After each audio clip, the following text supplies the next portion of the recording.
Le Turanor planète solaire, Turanor signifiant puissance du soleil selon l'univers de Tolkien, a été conçu par Greg Loms. C'est le plus grand bateau solaire du monde entièrement autonome. Donc on va vous présenter les principales dates du projet et les caractéristiques de ce bateau.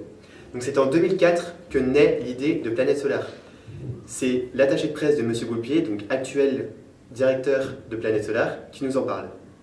L'idée de Planète Solaire, elle est née en 2004 dans l'esprit d'un Suisse qui s'appelle Raphaël Donjean, qui, suite à 2 voyages consécutifs en Islande, a pu constater des conséquences du réchauffement climatique sur notamment des glaciers. Et il a souhaité réaliser quelque chose en faveur de l'environnement. Il lui est venu cette idée de bateau solaire. Dans les années 2004-2005 sont faites les premières études de faisabilité, pour voir si le projet est vraiment viable, pour voir s'il est vraiment possible. Un an plus tard, dès mars 2006, arrivent les études détaillées du bateau. Il y a aussi la recherche de partenaires financiers et technologiques, la mise en place de l'équipe opérationnelle et enfin l'annonce du projet au grand public. En 2007 vient la création de la fondation Solar Planet. En 2008 et en 2009 vient la construction du bateau. Et un an plus tard, en janvier 2010, c'est la fin de la construction du bateau et les premiers tests. 2 mois plus tard, en février et mars 2010, vient l'inauguration et la mise à l'eau du bateau à Kiel. Après avoir vu les dates principales du projet Planète Solaire, penchons-nous maintenant sur les caractéristiques propres de ce bateau. C'est un catamaran pour diminuer la résistance de l'eau grâce à 2 flotteurs fins et longs et augmenter la surface du pont. Cela a permis de faire flotter un bateau de 85 tonnes et accueillir 60 personnes à son bord, tout cela avec un tirant d'eau de 1,55 m. Il dispose d'une surface de 537 m² pour une longueur de 35 mètres et une largeur de 23 mètres. Sa vitesse moyenne est de 9 km/h, soit environ 5 nœuds. Il n'émet aucune particule de CO2. Le principal objectif de ce projet Planète Solaire est de démontrer la puissance et la fiabilité de l'énergie solaire grâce au premier tour du monde en bateau réalisé entièrement avec cette énergie. Nous avons pu interviewer l'attaché de presse de M. Goulpier qui nous a parlé de ce tour du monde.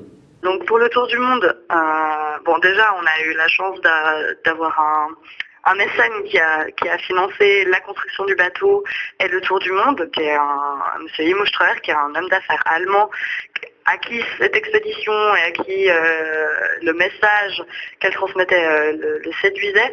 Et puis au cours du tour du monde, donc il y a eu différentes escales qui ont été réalisées.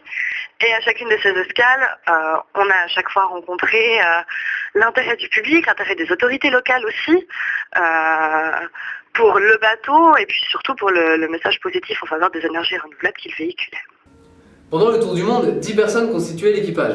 Cet équipage était varié, aussi bien constitué de Suisses que de Français, d'Allemands, mais aussi de Finlandais ou de Néo-Calédoniens. 10 autres personnes suivaient le tour du monde à terre. Cette seconde équipe était constituée de scientifiques et de tous les responsables du projet, comme le directeur et le cofondateur.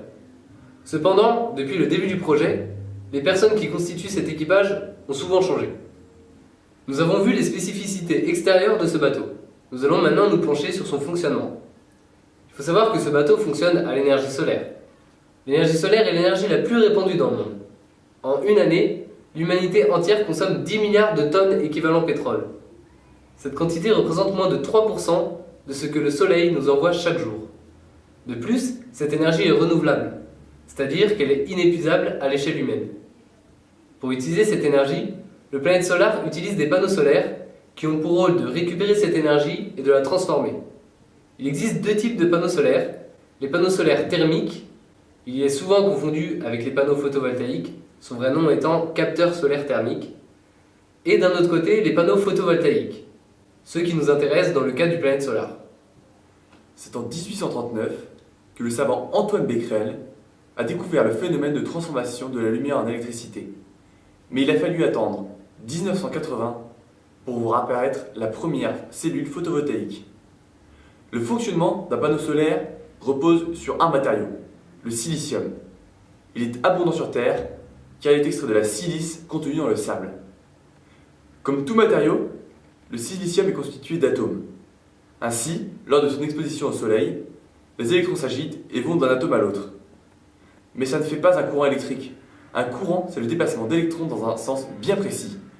On va alors doper le silicium, la première couche avec du phosphore, qui contient plus d'électrons que le silicium, et la deuxième couche, on y mettra du bore, qui contient moins d'électrons que le silicium.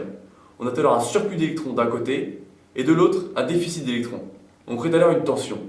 Le planète solaire est composé de 512 mètres carrés de panneaux photovoltaïques, ce qui correspond à peu près 38 000 cellules photovoltaïques qui produisent une puissance maximale de 93,5 kW. Mais leur rendement n'est que de 22,6%.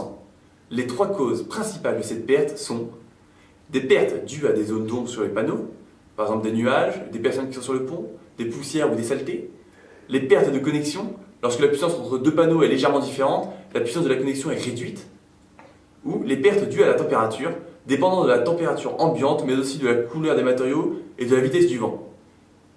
Il y a donc 22,6% de 93,5 kW, soit 21,1 kW qui arrivent aux batteries. Le planète solaire possède 6 blocs de batterie lithium-ion pour une masse totale de 8,5 tonnes et d'une capacité de stockage de 1 MWh. Cela donne une autonomie électrique totale de 3 jours. La batterie à lithium-ion est un accumulateur électrochimique. Donc électrochimique, c'est la relation entre la chimie et l'électricité, qui utilise le lithium sous une forme ionique. Le bateau est propulsé par 4 moteurs électriques, 2 de 20 kW et 40 kW dans chaque flotteur, d'une puissance maximale donc de 120 kW.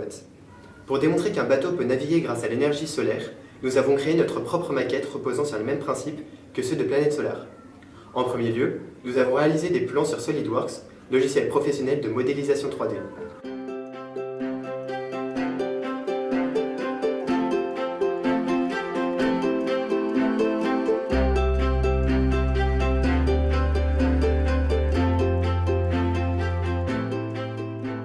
Ces plans nous ont aidé à construire notre maquette que nous avons ensuite testée à l'aide d'une lampe halogène qui, comme les rayonnements du soleil, peuvent faire fonctionner les panneaux photovoltaïques.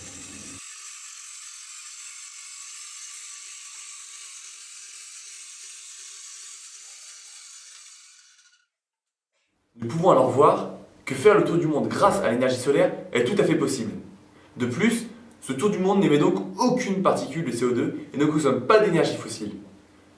Dans une époque où les questions à propos du réchauffement climatique prennent de plus en plus d'importance et où l'on cherche de nouvelles énergies pour remplacer le pétrole, Planète Solaire apporte un début de réponse sur la fiabilité de l'énergie renouvelable.